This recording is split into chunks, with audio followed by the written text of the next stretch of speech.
This is Conversation 7, which propels us into the epicenter of Chicago's First Ward. Enter John D'Arco Sr. and Pat Marcy. Both were hitmen for Al Capone. When Bob meets them, they are essentially running the state of Illinois from inside the First Ward. D'Arco Sr. wants Bob to show his son the legal ropes, and once ensconced inside their world, Pat Marcy appears to have Bob try the Harry Aleman murder trial. Aleman is a mob hitman who's facing certain conviction on a murder charge, and Marcy needs the case fixed. It's important to know this case is a legal landmark. I won't spoil why, but it's staggering what happens here. And once again, Bob is in the middle of the action, orchestrating and outmaneuvering everyone. Enjoy the wave of Chicago corruption that's about to wash over you. Bob, how did you meet John D'Arco, and how did he become your business partner? We both went to Loyola. I was a policeman at the time, but nobody there knew it. I'm working midnights. I'm going to school daytime at Loyola. I'm usually very tired because I'm working full time. I'm going to school full time, and a lot of times I started making arrests, and I'd wind up, if I had to go to court and I didn't have a car, I spent a lot of time on transportation. So I was always dead tired in the morning. I come walking in there. There was one section on the street there, just outside. You have all these fancy cars parked, these ultra expensive sports cars and whatever. And as you walk in the door, there'd be about 20, 25 of these, mostly Italians. It turned out these were mobsters' kids, and they had all kinds of girls always around them. And as I come walking in the door, there were a bunch of them, including a couple of girls blocking the way. And normally when you come in, you got to excuse yourself to best. Excuse me, because they're blocking the whole area there. And this particular day when I come in, I wasn't in the mood to excuse anybody. And I gave a couple of the girls a shove and pushed them into the other group and prancing over to my table. And when you say shove, do you mean a gentle nudge with your hip? This was no nudge. I was not. I had nudged for weeks and weeks, and this particular time I was sick and tired of it because, like I say, they were blocking the whole area again, and I shoved them, and they bounced off some other people, and and a whole bunch of them went down. 3 or 4 of them come walking over. You want to fight? We got somebody here that wants to fight with you. Pardon me? A fight is arranged for the next morning. So who do they arrange to fight me? I guess who they thought was their toughest was John D'Arco, Johnny Jr. I had no idea who he even was. I'd never seen the person that I know of before that. And so we go over there, and I take off my jacket, and the fight didn't last more than about, I'd say, 3 or 4 minutes. I labeled him about a half a dozen times, and down he goes. And before he can get up, the police show up because there were about maybe 40, 50 people standing out there. And they thought there was some kind of a riot going on, I guess. I show them my button, and, there was, and I show them I'm a policeman or whatever. And obviously all these people around there were like, in a state of shock. Anyhow, the fight is over. We go back. The next day, it's around noontime. I'm there again at the table with Mike and Turk. And in come 2 of these big, muscle-bound guys. I found out later. I became friends with these 2 guys later. These were 2 policemen, Bocci Pasoli and Muggsy. They come up there and they said, who's Bob Cooley? I am. We heard a couple of you guys beat up Johnny Jr. Pardon me?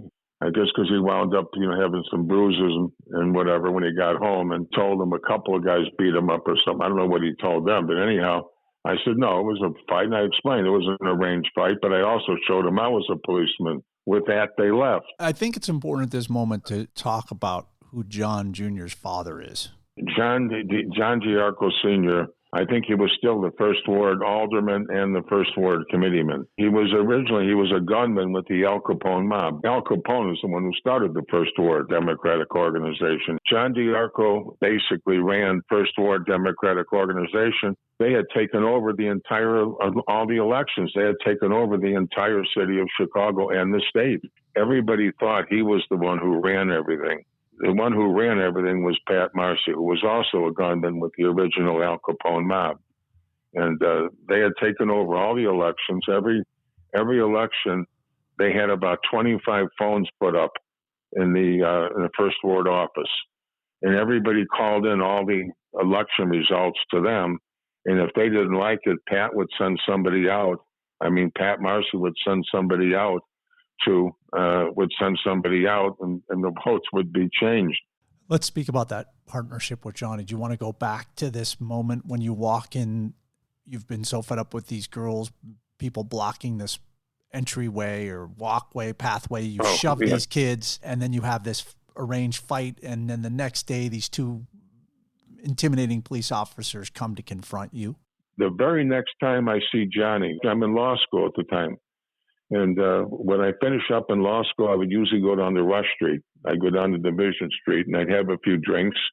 And I started work at 11, but it's about maybe 10 o'clock or so, 10:15. I would just drive from the bars that I was in and drive out to the station and change there and go to work. I'm in the car, and I had a GTO at the time. I had my blue GTO. I'm driving over there on the inner drive, and a car and it looks like an unmarked car pulls me over. He's got like a light inside the car, flashing, a blue light flashing. As our undercover cars, there, some kid, probably in his early 20s, comes walking up and flashes a badge and says, "Let me see your driver's license." And I reach in my pocket and I pull out my button. And, I used to have my badge with my picture thing connected to it, and I show it to him. And when I do, he says, "That's okay," or whatever. Something didn't register right with him. I don't know why. I get out of the car. And as I get out of the car and walk back towards who's sitting in the passenger seat? But Johnny D'Arco, who's a senator at the time. What the fuck are you doing? Oh, and I'm sorry. He said, we're just fucking around. And he says, "Listen, Bob," he said, "I'm having a big party this Saturday, staying over at my dad's house over here. His dad had an apartment up there in Lakeshore Drive. And he said, I'm having a big party, why don't you come?" and whatever. And he gave me his number, and I wound up going to the party and never saw him for 2-3 years after that. You're running around with a group of mobsters whose activity is centered around your gambling and the western suburbs. But are you aware of the criminal control of the First Ward? Are D'Arco and Marcy mobsters that you have knowledge of? Oh, yeah. I mean, certainly. By this time, I'm running around with a bunch of the mob hitmen, and a lot of them took a liking to me. And initially, I started having dinners over at Mama DeLuca's and inviting different groups of people. And it would be mainly, these guys that were sending me a lot of business and bringing me a lot of business with gambling, mainly with gambling. In fact, they would have people come in from out of town. On occasion, they would bring in some of the mobsters that, were running gambling operations in Milwaukee, and also I remember in Cleveland and in Detroit. Another occasion too, when they brought a couple of guys in that were doing business in the Quad Cities up there in the Minneapolis area. And these people were interconnected with the First Ward, operation. The top mob bosses, I'd see them over there at Counselor's Row and meeting with Pat Marcy and with Fred Rohde, but mainly with Pat Marcy. So I knew there was a connection between the mob. And I'd also been reading all these stories in the paper. They constantly wrote the fact that Johnny D'Arco, Sr., had been with Al Capone's mob, and Pat Marcy too, but they constantly wrote in the paper that these were mobsters that had taken over the complete control of the First Ward. So I knew they were powerful, but I had no idea how powerful until I made my connection. And the way the connection was made, as I mentioned before, I had just finished a trial before Judge Cotillo, and I'm sure that had a lot to do with it. And apparently Judge Cotillo was a jury trial, and Judge Cotillo told Johnny Sr. about me. Now, he had probably seen me many times there in Counselors, but I had never spoken to him because I was in there every single day. Johnny stops me and asked me if I could train his son how to try a case. He said he's been a lawyer for a couple of years, and again, I hear you're a fantastic lawyer. And the moment he told me that, my thought was, my God, these are the most powerful people in the city. There's so much I can do if I do get connected with them. you know John DiArco Sr., tangentially, in that you're not friends with him. You know who he is by reputation, and you've seen him in counselors. So when he approaches you and offers up this opportunity, it's flattering, obviously. But you also realize this is a massive opportunity for bigger things. Oh, absolutely. And I knew that I knew a lot about them because, I represented a lot of people, a lot of these mobsters, and I ran around with a lot of them, and they all talked about, the first ward, and they do this and they do that. A lot of them had city jobs, and they got all their jobs through the first ward. A lot of these people had no show jobs. A lot of these people were sheriffs and everything else because, they got all that done through the first ward. I mean, I knew that was happening, but I had no idea, again, how it ran or whatever. What I felt was just even by being seen with Johnny Jr., he's a senator, the most powerful senator down there in Springfield. I just knew that, it only opened up some unbelievable doors for me, and and I jumped right into it. There's no conflict of interest for a sitting state senator to also have a law firm. It's absolutely common. There's dozens and dozens of them do. Same as the aldermen. Aldermen have, and a lot of them are, if they are lawyers, they have law offices in the ward.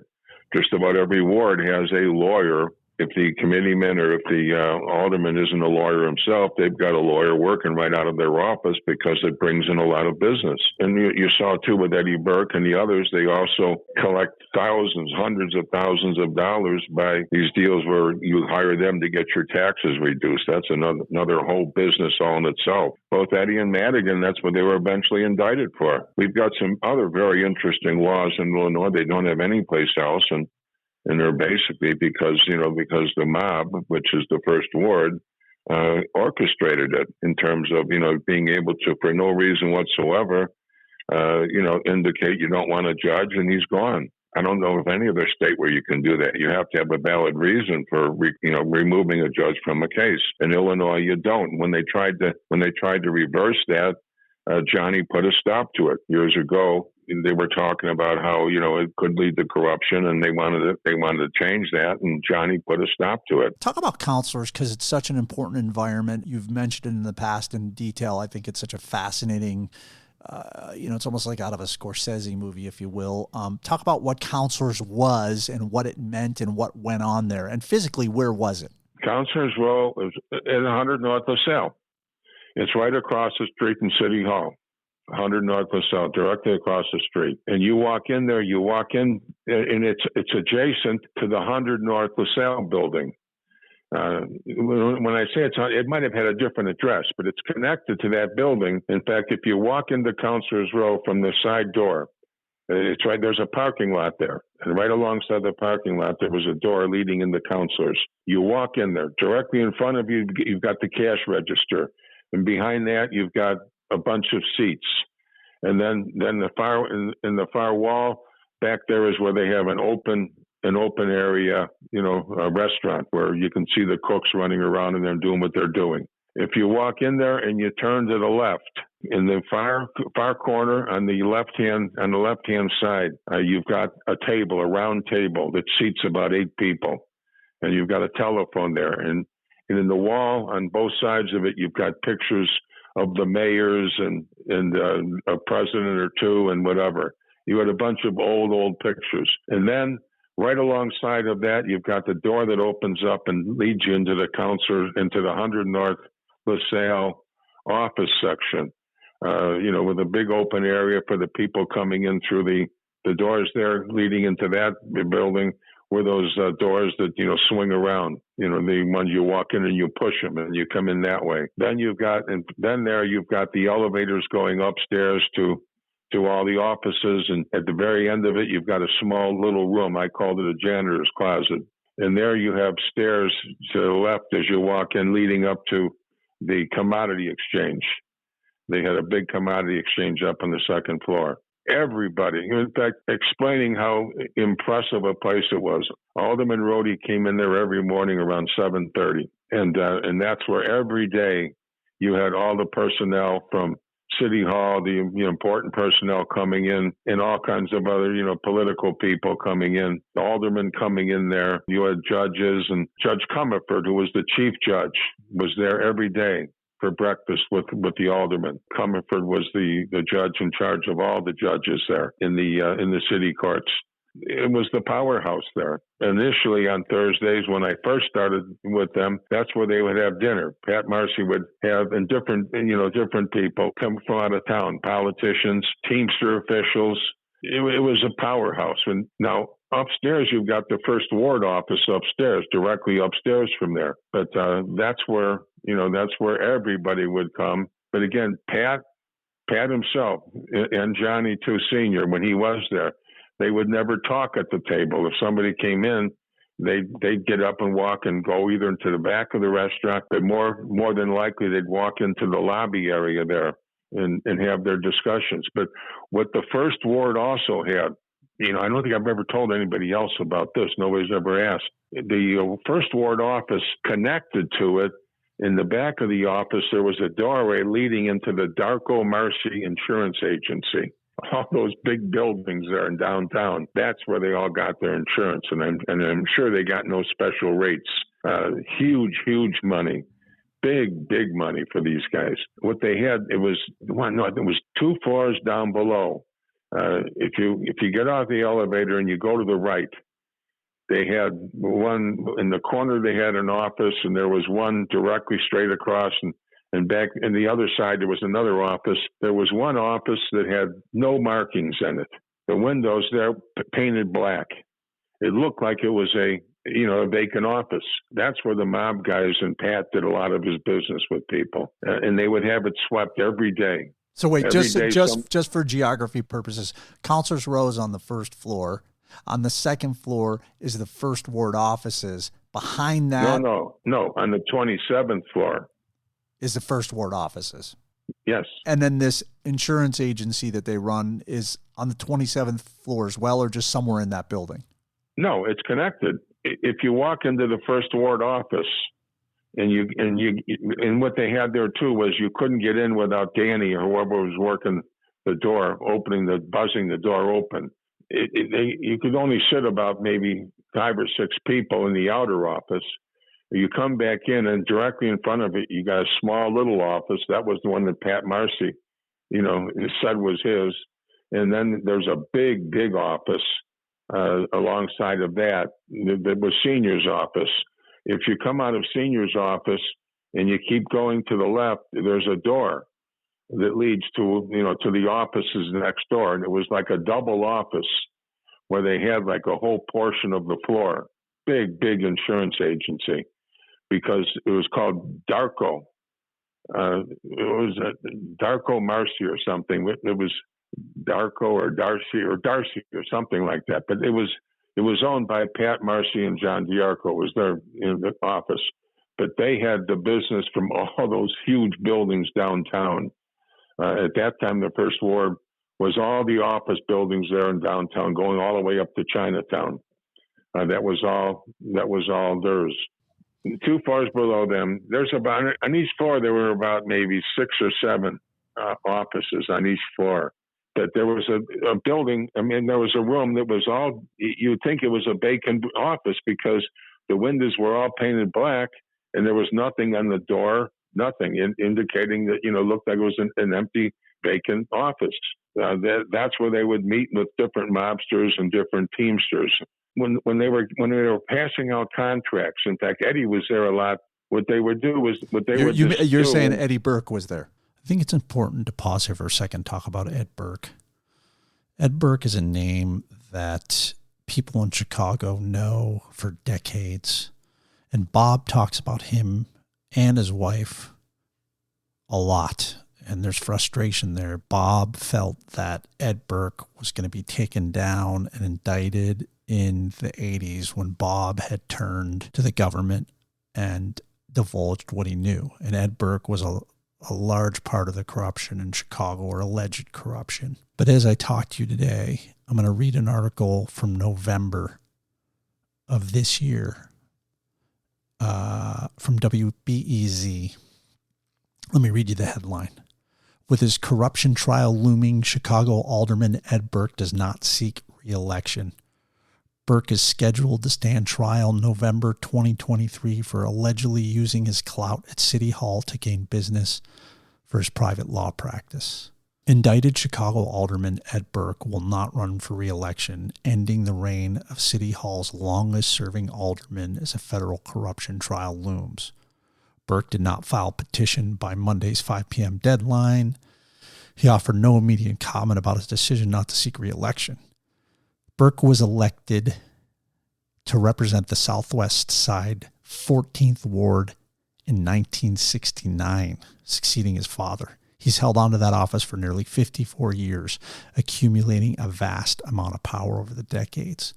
But that power at City Hall took a hit in 2019 after his offices were raided by the FBI, and he was later charged with racketeering, bribery, and attempted extortion for allegedly using his clout at City Hall to gain business for his private law practice, Clafter and Burke. He has pled not guilty. After years of delays, Burke is scheduled to stand trial in November 2023. As details of the Federal Probe Service, Burke relinquished the chairmanship of the influential Finance Committee, a committee that can approve or block everything from police misconduct settlements to tax incentives for private businesses. Despite his indictment and stepping down as finance chairman, Burke sailed to re-election in 2019. He beat back two challengers and earned 54% of the vote. But in the past 4 years, court documents have revealed more details behind his federal indictment. Wiretap calls and conversations paint a picture of Burke's alleged abuse, which include trying to force the owners of a Burger King to hire his law firm to do property tax appeals and allegedly refusing to help developers of the old Maine post office building until his firm was hired. Quote, "The cash register has not rung yet," unquote, Burke allegedly told then Alderman Danny Solis, who was working with the feds and secretly recording Burke about the latter instance. Burke's work as a private attorney has long been intersected with his taxpayer-funded jobs as an alderman.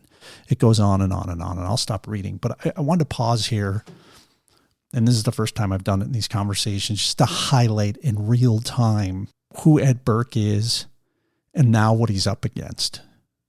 And that Bob Cooley in the 70s was interacting with him and his wife, who will start to come into these conversations, and she herself just resigned as the Supreme Court Justice of Illinois. But Ed Burke continued on for decades, and the feds finally caught up to him. He still deserves his day in court, of course, but it seems like they've got a monumental case against him. I just wanted to highlight that so we can understand in real time what's going on in Chicago and how some of these institutions and people masticize for decades.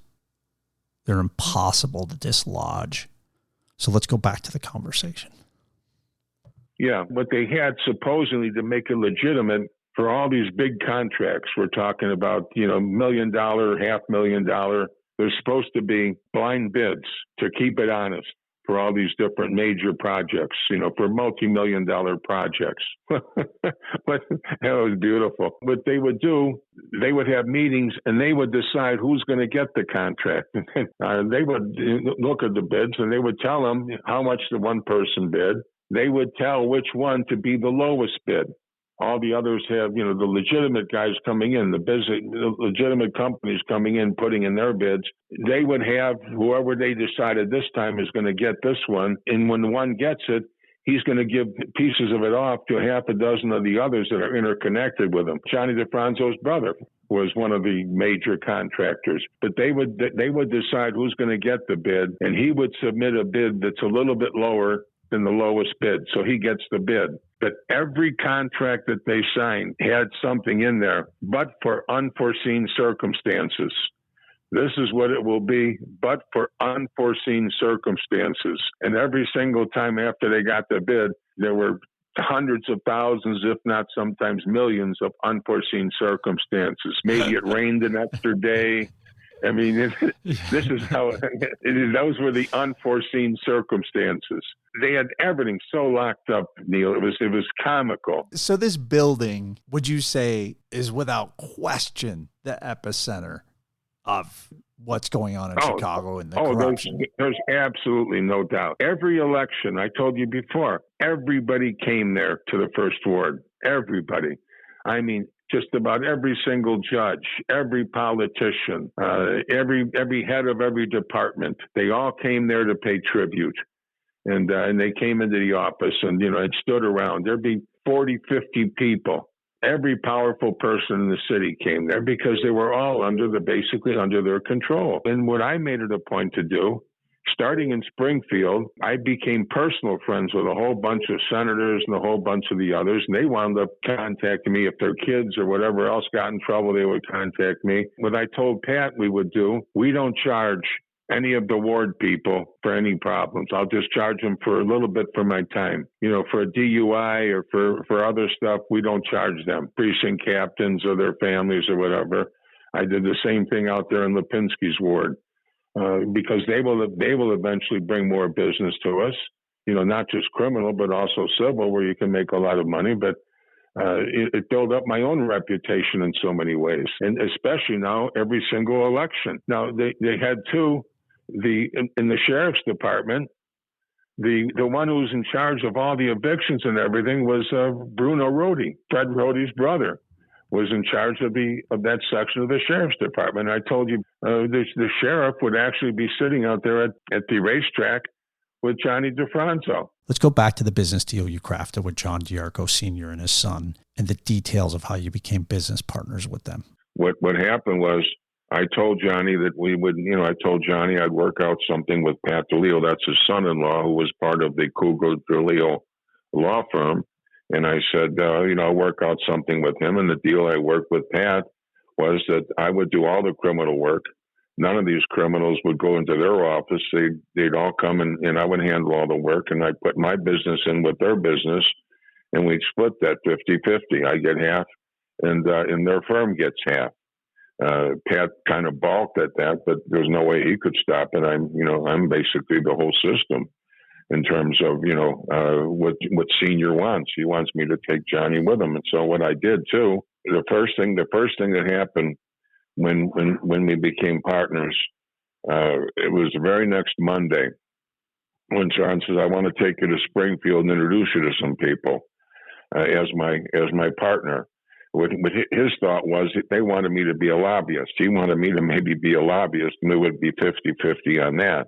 So that was his reason for taking me down there. I had a different idea in my mind. I had no interest in being a lobbyist, getting involved in something that, that was so obvious you had to be playing games with a lot of different people. When we went to Springfield the first time, we went into Johnny's office, and there had to be 40, 50 people at all. Everybody that walked by would stop and, hi, Johnny, how are you? How's your father? Tell your dad I said hi, and Johnny would introduce me to him. This is my law partner. He's a terrific lawyer. If you need a lawyer for anything in Chicago, even if you have problems up here, he can do magical things, is what he would tell these people. And I got to meet a lot of those people. Over a short period of time, I became friends, personal friends, and I would invite them out to dinner with a lot of the different senators and some of the congressmen. Now, it was a very short time later, probably maybe less than a week after I'm partners with Johnny. I'm at the counselor's row table. Like I said, that was a table in the corner of the restaurant. Pat and Johnny and Senior was there. And he said, do you know Pat Marcy? And I said, yeah, I know him. I had seen him there many times. And I thought he was like the flunky. I would see him sitting there at counselors, and he was a real mean-looking guy. He's not a very friendly-looking sort. And I had never spoken a word to him. And I said, yeah, I know who he is. And he said, he'd like to talk to you about something. And I said, okay, sure. And he got on the phone. They've got their own phone there. And Pat was upstairs in the ward office, and he calls him down. And when Pat comes down, he comes by the table and he motions me to follow him. And because there was a door, if you were in the lobby of the 100 North building, and that's where my office was upstairs, as you head out towards the front door, just to the left before you get to the door, there's a swing door that opens right into Counselor's Row. It's, it's not a regular door. It's not something that can be locked. It's just a door that opens and closes. It's like a partition or whatever. And just to the right of you as you come in is where the first ward table is. And as I say, Pat comes walking through there, motions me to follow him, and we go out into the hall. He says, "Hi, how are you? Nice to meet you. I hear your partner's now with Junior, and yeah." And again, I wanted to say hello. I hear you're a terrific lawyer, and goes through all that BS.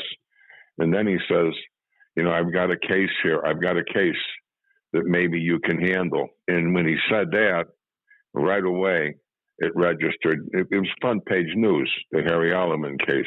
It was a mob hitman that supposedly killed somebody on a mob hit because they wanted to take over the docks or some nonsense. He says to me, "Do you think you've got somebody that can handle it?" And when he said that, I knew exactly what he meant. He meant somebody who can get the case, basically fix the case. What's interesting about that is the perception that Marcy has, which must come from John Sr., is that you're fixing cases. But in reality, you've never fixed cases. You're just a great attorney that knew how to get your clients off. So yeah, exactly. So when he says that, it's a little bit odd. No, not really, because Marco and some of the others, these guys thought I was fixing these jury trials. These were cases that nobody thought could be won. These people thought I was fixing murder. I was fixing the jury, which was not the case at all. But I'm sure a lot of these people knew me. I was very visible. I wasn't exactly like a wallflower. I used to park my car right there in front, in the bus stop with my license plates, RJC, Robert J. Cooley. The people there all knew that I was running big card games upstairs. In fact, one of the people who used to come to the card game was Ray O'Malley, who was the head of the city at night. He was the commissioner that was in charge, after like 9 o'clock or something. He was in charge of the whole city. He used to be playing in the kind of... This guy was a lieutenant to Daley, the mayor, and in charge of the city? No, it was the police commissioner. Oh, I see. So it was the police commissioner who was in charge of the city during the night playing cards with you. Rosie, I represented a Madame Rosie Armando, and she was the one what I called a good Madame. Rosie Law, another one who was a rat, who had a lot of rat girls working for her and whatever. But Rosie had an apartment, a 2-bedroom apartment, and she always had, she picked up these girls off the street that were, a lot of them were into dope and whatever, but she basically let them stay there, and they wouldn't rob people or do stuff like that like some of Rosie's girls would do. So I became friends with her, and it got to the point where are you going to be tonight? Because I'd have dinners at all these different restaurants around, and sometimes at Mama DeLuca's and sometimes at other places. And she would like to come and hang around and always have one or two of her girls with her. So I was a very visible character, you might say. I'm running around socially with a whole bunch of these different mobsters who were well known to be hitmen. So it's an inevitability that your paths are going to cross. They already have crossed. You filled the need for John Sr. in multiple ways, one being that you were able to solidify his son's legal business, but also you were really great at doing what you did, being a defense attorney. So this was advantageous to John Sr. in many ways. What Johnny's purpose was, I'm sure, because Johnny was like just a real strange individual. All he thought about was Johnny. Never did. In fact, when I found out earlier, was Johnny was like a hippie when he was younger, and at one time he ran away when he was like, I guess when it was probably right around the time I had that fight with him back in college, where he actually took off, and it turns out he went to the Haight-Ashbury area. Haight-Ashbury in San Francisco. Right.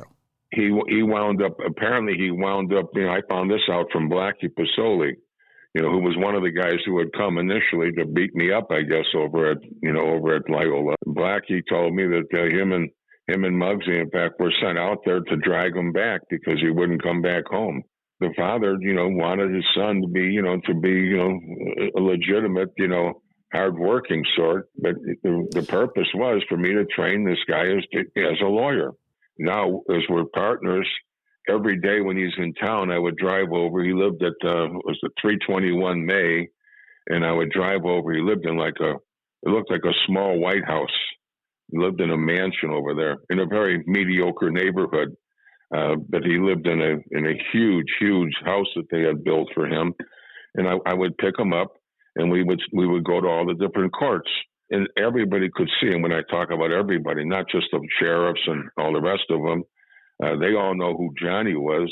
Here's yours truly, with Johnny always a step or two behind, and obviously running the show. And Johnny would just be basically moping along. I would take him to the different chambers, and the judges all knew who he was, and I'd introduce him and whatever. As I said, people realize that I'm connected with the First Ward. Do you have any reservations at all about getting into business with these guys and teaming up? Is there any part of you you talked previously about running into the fire? You love the action. Was this another one of those moments where you're like, oh, I'm already in the action, things are going great, but now I'm really going to level it up? Or was there just a degree of this is not going to end well, or these are people I shouldn't be in business with? Or is it more, you're a defense attorney, so you understand you're doing a job? People have the right to hire an attorney to defend them if they're accused of something. Neil, I set my own rules. When I initially started getting the business from Marco, when I started getting, the gambling business, and the reason was because I was in there on my own, winning every case I had, but I was also on a personal basis with all the gambling policemen, with both the sergeants in charge. There was 2 gambling units. I was personal friends with these guys. I'm out socially with them. I'm inviting them out for dinner all the time. They're coming over to dinners over at Mama DeLuca's. And when these other gangsters come in, and when they're there, they see me, who's with the gambling units. So they realize, that I have unbelievable connections there to start with. When one of their guys would get in trouble, and they're going to pick up the bill, they tell them what lawyer they're going to use. And when Marco gave me one of my first clients, it was a major burglary ring that was traveling around, traveling not just in Illinois, but a lot of times Indiana, up in Michigan, sometimes Wisconsin. When I got one of those cases, and the second day after we're in court, I'm at the club to collect on some gambling cases from Marco. He said, now, if you find out who the informants are, and we would find out, we get the documents and all. And he said, now we want to know who those people are. And I just said, no, Mark, no, I don't do that. And he said, well, the other lawyers are. I said, I don't care. I'm not going to do that. And when he wanted to find out who the informants were in the gambling cases, I told him, no, I'm not going to do that because I know they're going to kill these people. And in fact, after he asked me the first time on the very first gambling cases, one of the I won't mention his name, but one of the major gambling detectives, who was a very, very close friend, I saw him, and when I saw him, I said, look, I said, you don't want to give any of these names to any of these people, meaning the other lawyers. I didn't know if they had dealings with the other lawyers or not. I didn't care, but I said, you don't do that because these people will get killed. I mean, they were really anxious to find out who the informants were because there were so many. These guys were doing such a great job. I set my own standards, Neil, and I decided what I would do and what I wouldn't do. There were certain things I would not do. That's what almost got me killed when I warned Frank Vanella, on his thing. And I didn't care. I knew there'd be a problem, but I figured I'll worry about that when it happens. So no, I set my own rules, even in terms of cases I would take and cases I wouldn't.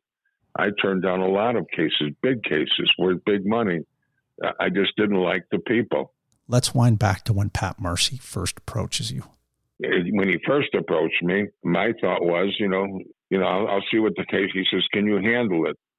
And those were his own words. Will you handle it? I thought he meant just, take care of it. And My original thought was, if it looks like a weak case, I'll take it to a jury. That was my original thought. And again, this is the Harry Aleman case.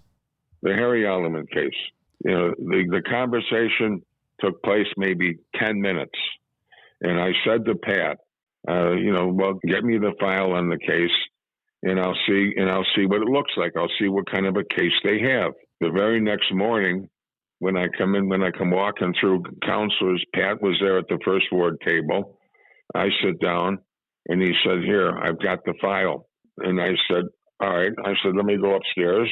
And when I read the file, it was an absolute case I knew I could have won, no question, before a jury. What you had in the case was you had some guy, Louis Almeida, who was on his way to Pennsylvania to kill somebody. He gets stopped by the state police. They find, I guess, weapons in the trunk and whatever. He's an ex-con, and he admits he's on his way to Pennsylvania to kill somebody. He indicates that to get himself a pass, he's going to tell him who killed Billy Logan. He was a guy that was killed. He was killed about 3 or 4 years before, and he tells them that he was the driver of the car and he drove. He said he drove Harry. He identified. He said Harry Aleman was with him, and Harry Aleman was in the back seat of the car, and he drove up to Billy Logan's house. And when they knew he went to work, he said he had, for a couple of weeks, he had watched him, and he said they were waiting for him out in front of his house because they knew he came out around 11 o'clock or so to go work on the docks. And when he came out, Harry said, "Hey, Billy," and shot him through the back window. He had a sawed-off shotgun, and he shot him through the back window. And then he said Harry told him to drive slowly away. Supposedly, to corroborate him, they had a witness named Bobby Lowe. On the night of the shooting, police report read, walking from down the street towards them, and it was Bobby Lowe. And he said, "I saw what happened." He said, "I was letting my dog run out. I opened the door. I lived down the street, and I opened the door to let the dog run out to do his business." And he said, "I saw a car come screeching around the corner, and it pulled up over there, and somebody put a long-barreled shotgun out the window and shot somebody that I knew, and shot Billy. And then he got out of the car. He shot him in the head with a .45, which is totally contradictory to what Louis Almeida told him. 3 years later, they have a statement from Bobby Lowe. He was walking, and this is 3 years after, after the shooting, that he was walking his dog.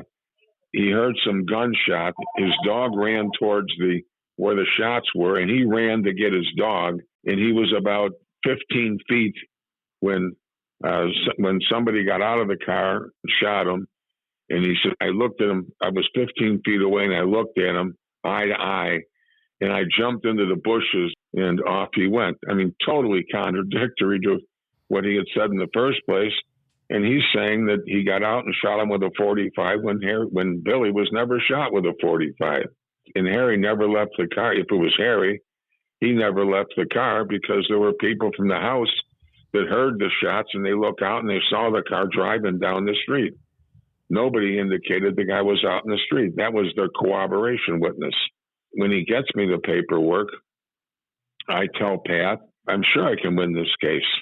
And that's when he said, "No, we don't want a possibility. See if you can find somebody that will take it." And one of the first thoughts I do have in terms of that is Frank Wilson. Frank Wilson is a judge who has a reputation as being a state-minded judge and so forth. But I've been running around with Frank for a while. I've been over at his golf course playing golf with him. He belonged to a country club. He was a big, big drinker. He would be drunk by about 3, 4 o'clock most every day. At lunchtime, he would start. And he always had liquor up there. He always had liquor up there in the chambers. He would go every day to the little restaurant where everybody met, right down the street, where they had a bar in the back of it, and that's where he would be. And the way I got real friendly with him was he took a liking to me. Why? More so than other people, I don't know. He always had his bailiff with him, and he never drove home at night. The bailiff always drove him home, drove him back to his house because he was drunk most every night. And on a couple of occasions, I would be there with him. And at one point, others would offer to drive him home, but he asked to have me drive him home. Can you drive him home? And I'd also, on a couple of occasions, flown him to Las Vegas with me. I'd been very, very good friends of his. Anyhow, I approached him over at my restaurant. By then, I formed that restaurant with Artie Greco. I was just approached by somebody on a case, and I don't get much farther than that when he says to me, "Are you talking about the Harry Aleman case?" And I said, "Yes." And he said, "I was already SOJ'd." In other words, the lawyer in the case was Tom Maloney, and Tom Maloney didn't want to go with any kind of a trial in Frank Wilson's courtroom. So he had filed for a substitution. Was Maloney the current or previous defense attorney for Harry Aleman? Yes. And Maloney felt that Wilson was too tough of a judge. Well, he just didn't want him. He just, obviously, Maloney, a lot of people despise Maloney, including myself, because he was just an arrogant, nasty. He had been a boxer too, I'm pretty sure, up at Notre Dame. Big, would-be tough guy. And a lot of people, even as a lawyer, they knew he was connected. He was connected to a lot of mobsters, a lot of the organized crime people, and a lot of people. And again, he just didn't want. He did not want to go there. He probably wanted to get it to some other judge, maybe that he could, that he could possibly fix or whatever. I don't know. He had filed in that substitution, and the judge said to me, "So I was SOJ'd. I was substituted out. You can't get the case back to me." But I realized how powerful these people were. I had realized already within a short period of time by watching all the people that came and by being introduced to all the people. I'm being introduced to the people that are running just about every department in the city. I realized that Fred Brody's brother is running the sheriff's department. What happened too was when I was told to handle the case, and Pat Marcy said to me, "If you need any help," and he brought in the state's attorney who was in charge of organized crime, the special prosecutor in charge of the organized crime detail, Mike Ficcaro, who was related to Pat. Mike was brought over there. We met in their private room below the First Ward office, and Pat told him, "Anything Bob wants, you give him. Any help he wants, you give him." And okay, fine. So I realize these people have unbelievable contacts. Wait, let's put a fine point on that.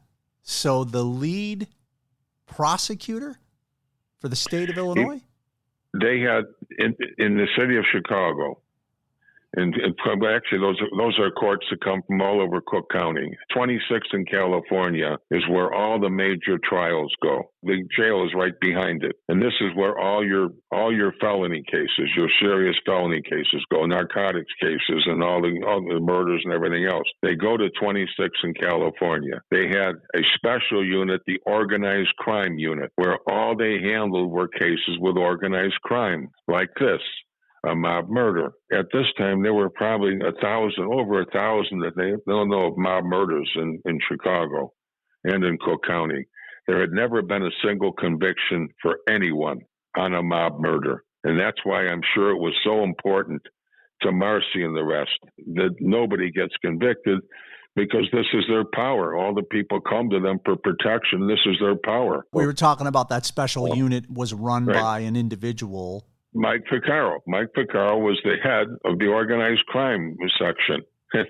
And I think Mike Ficcaro, I'm pretty sure Mike Ficcaro's father was killed by the mob. And these are rumors I heard. His father, I'm pretty sure, was killed, and Pat all but adopted him. Pat probably had his father killed, but all but adopted him. But he had put him in there as head of the organized crime prosecutor's office. I mean, that's the kind of power I told you these people have. That defines full circle. I mean, with everything, but not just with the criminal stuff, with the civil stuff too. I approached Frank, and he says, "I can't, you can't get the case to me." because I was SOJ'd, and I said, I'm pretty sure we can. Just to anchor it again, this is Judge Frank J. Wilson, who's been SOJ'd. Yes, right. And so I said, well, here, and I gave him $1,000. I said, if I can't get the case to you, you keep it. And I handed him $1,000. And I see Pat the next morning, and I said, I've got somebody, because I've seen it's an unbelievably weak case. This is an absolute pitch out case. Now, can you do one thing for a moment and talk about Harry Aleman? Because we touched a little bit on him, but can you just pause and talk about who he is? We know he's a hitman. Just expand a touch on him for a moment, and then we'll go further down this case. He was one of the and let's say one of the most notorious. In fact, it was his reputation, not just among mobsters, but among the city, was that of a killer. And with no exaggeration, I knew probably 40 to 50 people doing these hits. These are a bunch of them were people I ran around with. They would, and I would listen to them talking about certain things. They would all talk freely around me if I was even, 10, 15 feet away. That's how I found out who killed Alan Dorfman. They would talk about these different things, and it would never just be like one guy going and suddenly doing it. They would watch the people for a period of time, and they would go out with crews of 2 or 3. And this is why, too, they made a lot of their guys sheriffs. The reason they made them sheriffs is so they could carry a gun. They're driving away from the scene themselves, and the ones that did the killing, and they get stopped. Oh, look, I'm a sheriff, or I'm a policeman. This is why they made a lot of them deputy sheriffs, a lot of times part-time, where they were supposed to, on the weekends, just go sit around the courthouses, when they have court on the days when the main courts are closed. This is why they wanted all those things. And Harry Aleman, in fact, what I had found out, I knew him to see him, but had never talked to him before. I'd seen him many times in these different nightclubs, but I had no reason to talk to him, and didn't want to. Had no reason to. I was usually with the Elmwood Park people, and the others came by. Even if they're talking to them, I just minded my own business. I'm my own person there. After the case, and now I'm out with him socially, and I'm running around with him and Butchie. I find out from the other people, Harry and Butchie traveled all around the country killing people. They were hired by New York mobsters to whack people that they couldn't get at. I knew that they had been sent out to Arizona on a couple of occasions, but they traveled around the country. The most notorious hitmen as a team, Harry and Butchie Petroselli. But that's who Harry was, as they say. And we're talking about in an area where people were being killed all the time. And the reason was they knew they could get away with it.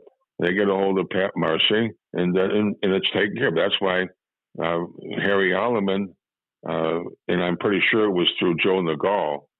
Harry Aleman was part of the crew out there in Cicero, and Joe Nagal was a notorious, real nasty mobster from Cicero.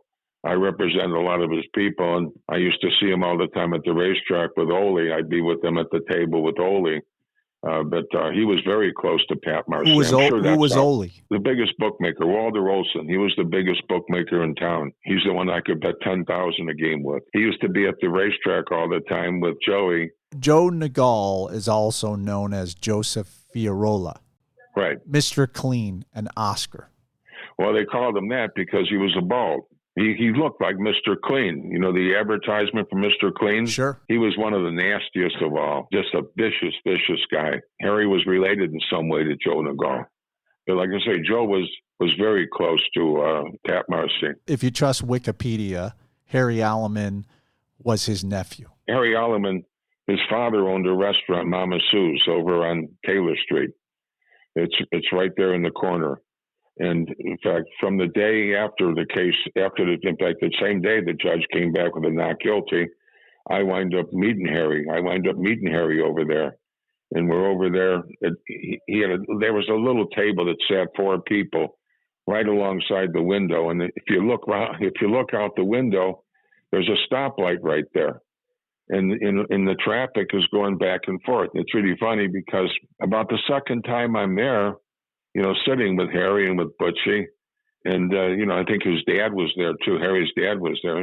His dad, I think, was Italian, or his dad was Mexican. His mother, was, again, if you believe Wikipedia, which we tend to believe in some of these cases, his mother was Italian.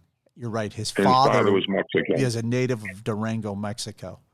And right, his father was involved in narcotics trafficking. And if you believe what Harry says, he used to beat the crap out of him every day, unless he was in jail. Then he would get a respite from his beatings. Yeah, right. I saw some of that stuff on TV with his daughter. What a wonderful family guy. Harry Aleman had a girlfriend who lived over there in Taylor Street, and that's where he was. That's where he was every night. He's screwing her every night. He would be home every day for dinner, and he'd insist they all be there at a certain time. He would insist they all be there for dinner at the house.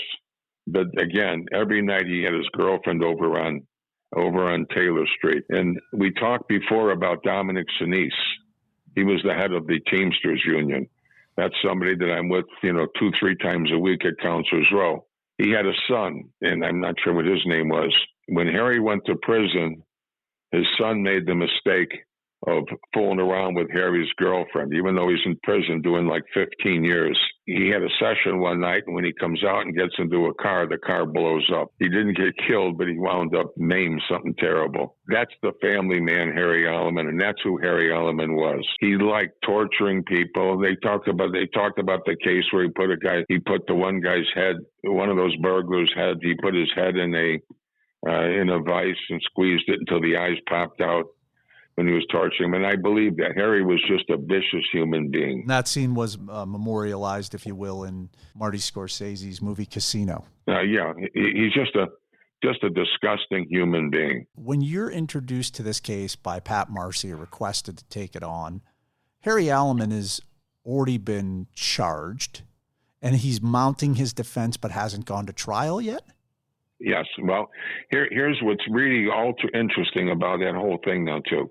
What happened now was after I agree to do it, I then go see Frank Wilson, and I show him the file that I have, and it shows it's no case whatsoever. And because he said, I want to see the case before I agree, I'll take it. And I never said, will you fix it? This is all assumed. I'm assuming he knows what I'm talking about. I said, he said, let me see what the case looks like. So I sat down with him over at the restaurant. I took him downstairs. We had a downstairs office down there where a lot of the mob guys did a lot of their business too. But I took him downstairs and showed him that they had an absolute zero of a case. They had no motive. They've got two witnesses that totally contradict each other. No other evidence whatsoever. No fingerprints, no gun, no nothing. It's a throw-out case. Again, he agrees to take it, and I gave him some more money at that time. And I asked him what he thought was fair, and he told me the figure $10,000 was agreed on. That's what he was going to get. So now it's a day or two later when I get a call, and I used to go all the time to a motel over on Harlem. There was a motel on Harlem where they had a nightclub, in the Blow area. And that's where I was once or twice a week because Marco and those people owned it. It was, loaded with mob characters and whatever, with the hotel on top. I get a call from Marco. Are you going to be there tonight? Yeah, I'll be there. There's somebody I want you to meet. When I get there, I meet him, and he takes me upstairs, and we go into a motel room. And he said, Harry Aleman's going to be coming over. He wants to meet with you. I had never told Marco. I had never told, see, that was why these guys love me. I never told anybody. I mean, not anybody what I was doing or that I'm involved in something like that. Meaning your conversation with Pat Marcy was hermetically sealed between you and him. I mean, that just was me. That's my nature. And that's why these guys love me because I never told Marco and I'm with Marco 2-3 times a week. I'm over at their club all the time. I never told them, I'm going to be involved in this case and I'm going to take care of it. I just never did. You mentioned something a moment ago that you said the total was agreed to as $10,000. Is that $10,000 that was going to Frank Wilson? Yeah. You gave him the $1,000. It was just here's the money. Upon his review at your restaurant, he tells you he needs $10,000.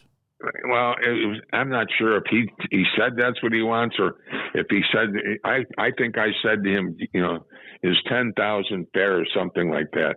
He said to me, how much am I going to get, is what he said. And I indicated, I'm trying to be exact on it, and I indicated, well, we'll see what's fair. And I said, how about 10,000? And he said, okay, that's fine. And I gave him another 1,500 or another 25. I forget the exact. I gave him some more money once he had agreed to take the case. There's no explicit reasoning in these conversations because it's known why, and why talk about it. It's just, this is to take the case. Here's the money. Anytime I talk to anybody, I'm ultra careful. I'm ultra careful about, as I told you, like when this guy came to see me. But you're missing a very important part of the whole thing now by disrupting in this area. I'm just trying to be careful here. And this is why we were able to get the case retried. Harry Aleman comes into the room. Hi, how are you? Yeah, again, I hear you're a terrific lawyer and this and that. Now, are you sure this case are you sure it's going to be okay? Are you sure this judge is going to throw the case out, or words to that effect? And I said, I wouldn't say so unless I knew so. You're absolutely certain. And he said, and I said, look, I said, if I say I'll take it, and if I'm going to do it, I'll do it. And he said to me, because, if there's a problem, you're going to have a problem. And I'm just sitting there. And then he says, Tom Maloney wants to handle the case. And I said, he wants to handle the case. I said, no, he can't have the case because Frank Wilson I made this up. This is not true. I didn't like him for a lot of reasons. I knew the guy was a slime ball in every direction. I had heard already a lot of other things about him. And I just didn't like him. Just a disgusting human being in every sense of the word.